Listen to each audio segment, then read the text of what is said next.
warahmatullahi wabarakatuh. Waalaikumsalam warahmatullahi wabarakatuh. Terima kasih pada Bapak dan Ibu yang sudah menyempatkan hadir pada hari ini. Sebelumnya saya akan memaparkan rancangan pembelajaran berbasis proyek dengan komunitas belajar di sekolah kita. Adapun namanya kegiatan yang saya buat rancangannya yaitu tentang Vesaka Snoda. Apa sih itu Vesaka Snoda? Yaitu Festival Hasil Karya SDN Kebagusan 02. Ini proyek penguatan profil pelajar Pancasila yang biasa kita sebut dengan P5, Bapak Ibu. Pastinya dalam sebuah rancangan itu ada latar belakang yang latar belakang dari program yang saya buat.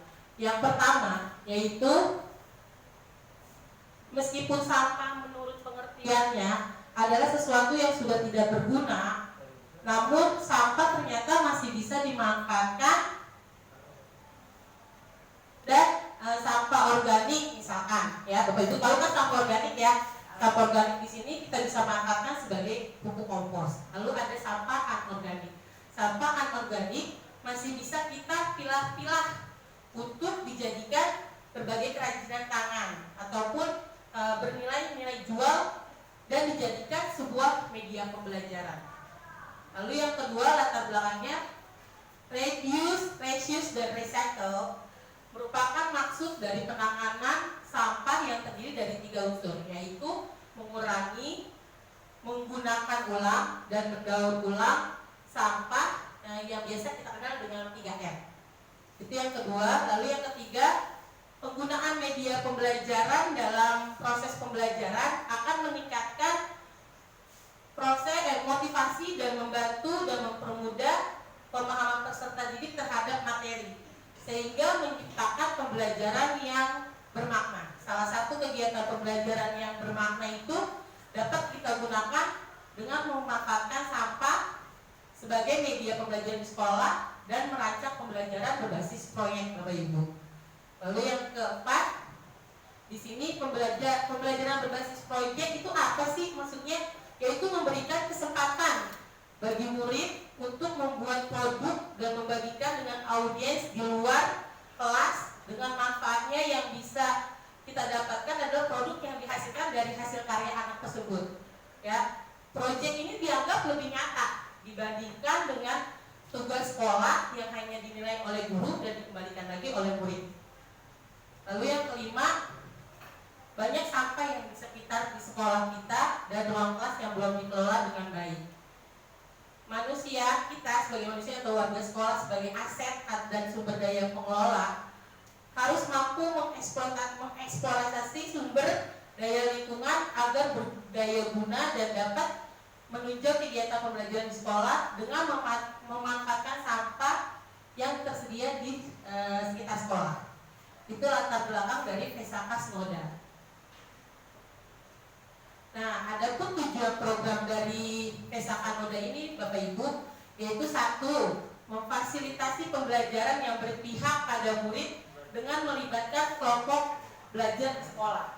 Lalu yang kedua, peserta didik memiliki motivasi untuk menumbuhkan kesadaran atas pengolahan sampah agar terbentuk karakter positif tentang kepedulian terhadap lingkungan.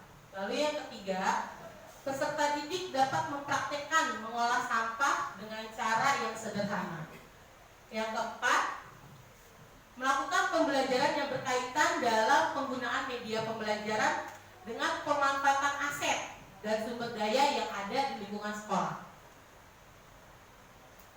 Di sini ada capaian, langkah, dan hasil yang diharapkan dari festival Snoda ini, Vesaka Snoda ini.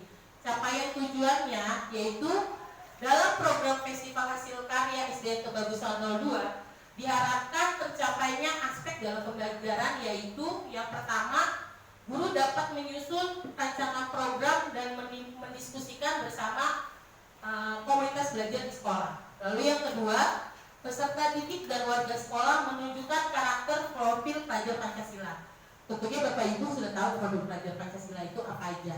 dimensinya. Yang pertama, beriman kepada Tuhan yang Maha Esa. Lalu yang kedua, kita nyanyi dulu deh. Pelajar Pancasila, beriman dan bertakwa pada Tuhan yang Esa dan berakhlak mulia, berkebinekaan global, gotong royong mandiri, kreatif dan bernalar kritis. Nah, itu yang diharapkan menumbuhkan karakter profil pelajar Pancasila. Lalu yang ketiga, peserta didik menunjukkan karakter positif tentang kepedulian terhadap lingkungan sekolah atas pengolahan sampah serta pemanfaatan untuk pembelajaran. Yang keempat, peserta didik menghasilkan produk hasil pengolahan sampah berupa alat modifikasi pembelajaran dan dengan membuat kolase, membuat karya daur ulang dari sampah berupa hiasan atau kerajinan. Itu capaian tujuan yang diharapkan dalam program Festival Hasil Karya SDN Kebagusan 02 ini. Langkah-langkahnya seperti apa sih? Yang pertama, yaitu berdiskusi dengan kepala sekolah dan rekan guru tentang pentingnya kepedulian terhadap lingkungan sekolah atas pengelolaan sampah serta pemanfaatan untuk pembelajaran. Lalu yang kedua, guru memfasilitasi pembelajaran di kelas dengan materi yang relevan pada masing-masing jenjang atau per fase. Fase A Bapak Ibu udah tahu, kelas 1 dan kelas 2. Fase B nanti kelas 3 dan kelas 4. Fase C itu kelas 5 dan kelas 6. Terus yang ketiga, mengkoordinasikan bersama komunitas belajar di sekolah terkait jadwal pelaksanaan program kepada kepala sekolah. Kegiatan dilaksanakan pada saat pembiasaan di hari Jumat atau P5. Dan puncak kegiatan ini berakhir di tanggal 18 Desember 2024 dalam bentuk festival hasil karya SDN Kebagusan 02 dengan melakukan pameran hasil karya siswa yang tadi judulnya Fesakas Moda, Festival Hasil Karya SDN Kebagusan 02. Lalu yang keempat, mensosialisasi program kepada wali murid dan meminta umpan balik terkait pengembangan program Fesaka ini. Oke, hasil yang diharapkan yaitu dari program ini, yaitu program Festival Hasil Karya SDN Kebagusan 02 ini merupakan bagian dalam proyek pembelajaran yang terintegritas dengan mata pelajaran lain di sekolah. Ya, yang lokomotifnya yaitu PJOK, karena kan saya mau alat pengadaan alat dengan menggunakan sampah. Terintegritasnya dengan mata pelajaran yang terkait dengan struktur semuanya di P5, ya, ada bahasa Indonesia, IPA, matematika, SPDP, ya, itu terkait semua terintegrasi dari mata pelajaran yang lain. Melalui program ini, kegiatan yang dilakukan adalah mendorong peserta dengan suara, pilihan, dan pemilikan peserta didik dalam bentuk kegiatan proyek untuk memberikan kesempatan bagi murid untuk membuat produk yang memanfaatkan sampah dan menghasilkan karya. Hasil yang diharapkan dari program ini adalah bagaimana nilai-nilai profil pelajar Pancasila dapat diimplementasikan dalam setiap kegiatan yang kita lakukan. Di sini ada struktur program dan mitra dalam komunitas belajar sekolah. Yang pertama itu programnya yaitu peluncuran proyek, di mana skala programnya yaitu seluruh kelas siswa 1 sampai kelas 6 itu dilakukan minggu ketiga berarti minggu depan ya, Bapak Ibu ya. Guru PJOK dan guru kelas, peran komunitasnya di sini yaitu guru PJOK dan guru kelas memberikan pertanyaan yang mengarahkan murid kepada proyek dalam pembelajaran dan memfasilitasi pertanyaan lebih lanjut dari murid. Tadi kan di awal sudah dibilang adanya pemanfaatan sampah yang diberikan kepada didik murid. Nanti kita pertama itu awalnya apa Bapak Ibu? Memberikan apa sih itu sampah? Nah, bagaimana sih kita cara mengelola sampah? Ada berapa sih sampah? Nah, dalam pertemuan itu Bapak Ibu memberikan materi pengetahuan kepada peserta didik. Nah, lanjut yaitu pembelajaran dan terbimbing dan arahan terkait program. Skala programnya sama dari kelas 1 sampai kelas 6. Kita lakukan minggu ke-4, 5 sampai 1 sampai 2 minggu bulan September. yaitu guru PJOK dan guru kelas menyampaikan pembelajaran bimbingan dan arahan materi terkait produk yang akan dibuat. Jadi dari setelah Bapak Ibu sudah menjelaskan apa itu sampah dan manfaatnya apa, terus sampah itu ada berapa anorganik dan organik. Jadi Bapak Ibu terus lalu kita memberikan ada hasil yang akan kita buat dari sampah kepada peserta didik. Itu kita lakukan selama 1 bulan kepada murid. Apa yang akan kita lakukan bersama murid? Ya, lalu di sini pembuatan alat yang tadi. Kalau PJOK itu pembuatan alat modifikasi pembelajaran. Lalu kalau misalkan yang guru kelas dari kelas 1 sampai kelas 6 itu membuat hiasan atau kerajinan berbahan dasar sampah, Bapak Ibu. Ya, di sini skalanya dari kelas 1 dan kelas 2, fase A itu kalau misalkan PJOK-nya itu membuat bola kasti modifikasi dari sampah, ya. Ya Pak Slamet ya, PJOK berarti membuat dari bola kasti berarti dari kertas, lalu dibuat dibuat bulat, lalu digulung dengan lakban. Itu bisa kita modifikasikan untuk alat pembelajaran untuk bola permainan bola kecil. Lalu kelas 2 itu bikin apa sih? Gitu. Kelas 1 dan kelas 2 itu bikin apa sih? Di sini membuat hiasan kelas dengan membuat bingkai berbahan dasar sampah. Tapi dia memasangkan poster peduli lingkungan tentang sampah yang sudah diwarnai.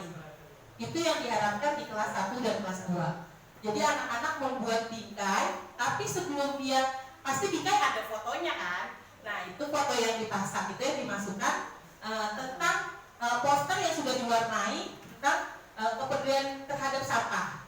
Itu kelas 1 dan kelas 2. Lalu yang kelas 3 dan kelas 4 untuk PJOK-nya itu membuat bola voli dengan modifikasi dari sampah. Sama. Tadi kalau kelas 1 kelas 2 bola kasti, kalau kelas 3 dan 4 bola voli. Untuk kelas 3 dan 4 di kelasnya ngapain? Yaitu membuat hiasan kelas dengan berbahan sampah dengan membuat kolase hiasan dinding dari sampah. Kalau misalkan membuat kolase berarti kan bebas, mau dari sampah plastik atau dari barang ya kertas atau apapun, tapi membuat kolase. Ya, nanti dihias buat di dinding kelas. Lalu yang kelas 3, kelas 5 dan kelas 6 fase C itu membuat bed tenis meja dengan modifikasi dari sampah. Lalu untuk kelasnya membuat apa? Membuat kerajinan tangan dari sampah menjadi bentuk wadah atau tas. Wadah atau tas seperti misalkan dari bungkus plastik permen dijadikan tas paper bag bisa, ataupun wadah dia membentuk tempat pensil, ataupun banyak wadah atau tas yang bisa dijadikan kerajinan. Itu dikembalikan lagi ke Bapak dan Ibu mau seperti apa, tapi ditanya juga ke anak-anaknya pilihannya mau seperti apa. Jadi kita memberikan pilihan kepada murid-murid mau membuat apa, tapi intinya tadi kelas 1 yaitu membuat bingkai, kelas 3 dan 4 kolase, kelas 5, 6 membuat wadah dari bahan, tentunya kembali lagi dari bahan sampah yang dimanfaatkan.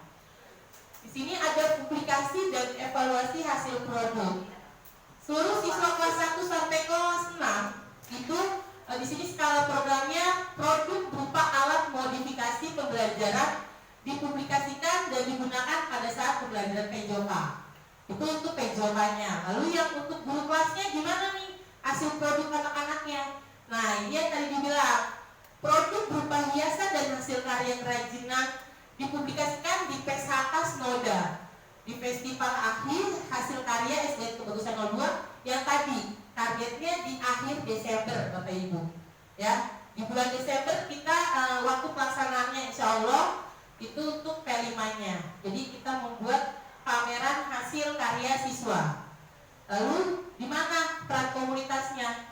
Yaitu guru membantu murid mengevaluasi dan merefleksikan proses pembelajaran hasil dari karyanya tersebut. Di sini ada pernyataan tentang kapasitas yang dimiliki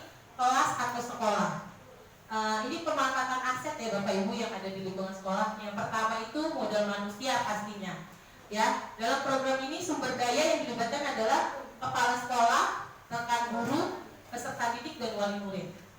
Lalu ada model politik. Apa sih model politiknya? Yaitu dukungan penuh dari kepala sekolah dan stakeholder untuk menyusun kegiatan ini dalam memberikan pengalaman nyata dalam pembelajaran. Yang tadi Bapak Ibu yang di awal dibilang latar belakangnya, ini pengalaman baru untuk anak-anak untuk bisa menghasilkan produk dibandingkan hanya dengan memberi nilai aja terus dikembalikan lagi ke murid. Jadi kalau misalnya kita membuat berbasis proyek, pasti anak-anak mempunyai pengalaman yang baru. Terus model fisik. Model fisik di sini dengan tersedianya fasilitas sekolah yang memadai, lahan lapangan olahraga yang luas, sarana dan prasarana yang ada di sekolah, yaitu guna menunjang proses pembelajaran berbasis proyek, yaitu sebagai tempat kegiatan pembelajaran yang akan dilaksanakan. Lalu ada modal lingkungan. Karena kita membahas sampah, berarti banyaknya sampah yang ada di lingkungan sekolah dikelola dan dimanfaatkan untuk proses pembelajaran, yaitu pembuatan alat atau media pembelajaran PJOK dan hiasan atau kerajinan. Oke, di sini ada rencana evaluasi Bapak Ibu, di mana rencana evaluasi ini ada pihak terkait dan alat pengumpulan data dalam evaluasi. Yang pertama yaitu melakukan refleksi untuk setiap fase dalam pembelajaran berbasis proyek, yaitu pihak terkaitnya apa aja? Artinya guru, anggota komunitas belajar di sekolah, dan peserta didik.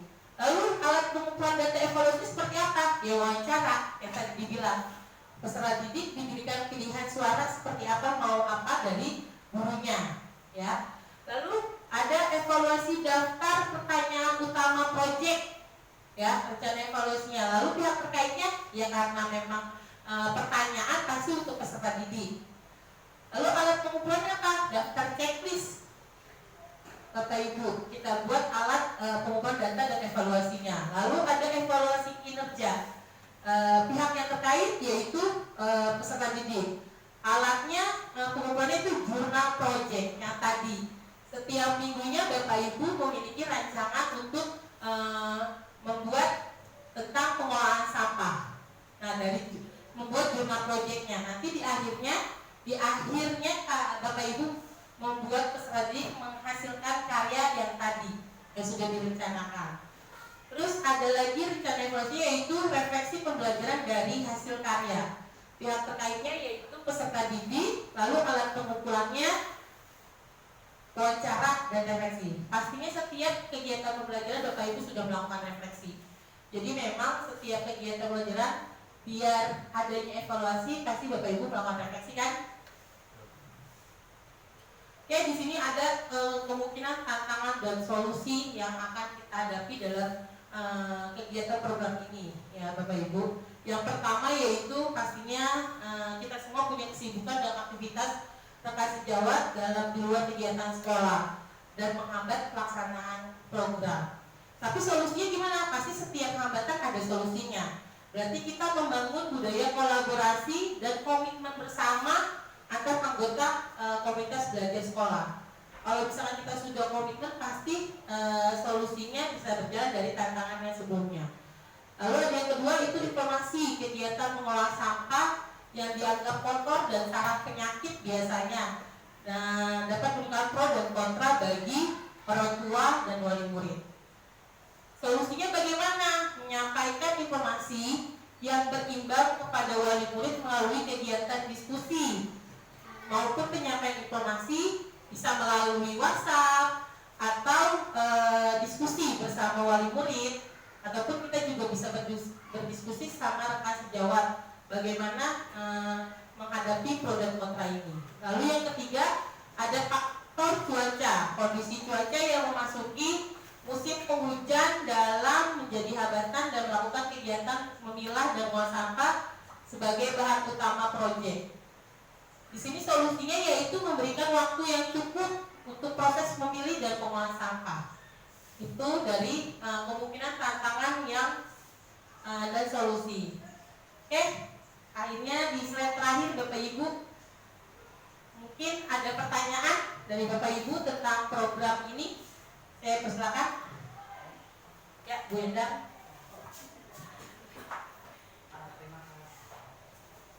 Terima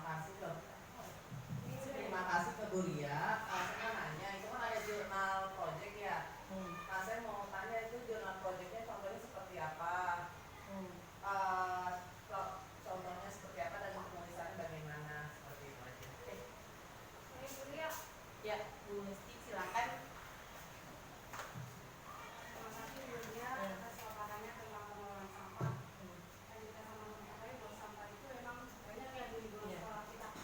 Dan saya tanyakan, kan kita nih sebagai guru, kayak tadi kalau kelas 5 dan kelas 6, misalnya mengolah sampah itu menjadi wadah atau tas.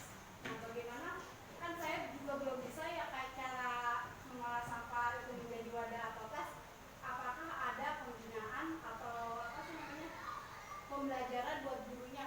Mungkin kalau dari kertas yang saya tahu dari kertas kayak kopi-kopi gitu, apa sih? Kertas kecil.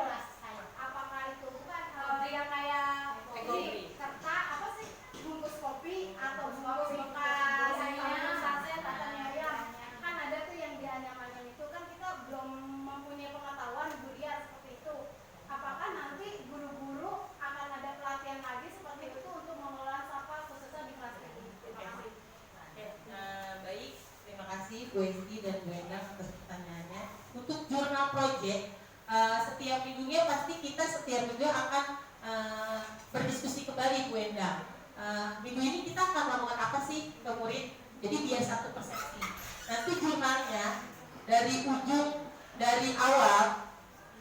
awal nanti kita melihat misalkan kayak pertama tadi minggu pertama kan jurnalnya itu kita memberikan pengertian sampah, lalu apa itu sampah, sampah bagaimana, terus apa sih manfaat dari sampah, kenapa gitu. Jadi biasanya anak-anak itu kan mikirnya sampah itu kotor, sampah itu jijik gitu ya, nggak mau dipegang. Tapi kita memberi kesadarannya tadi kepada peserta didik kalau ini bisa loh dijadikan bahan kerajinan yang bisa dijual kembali dan menghasilkan yang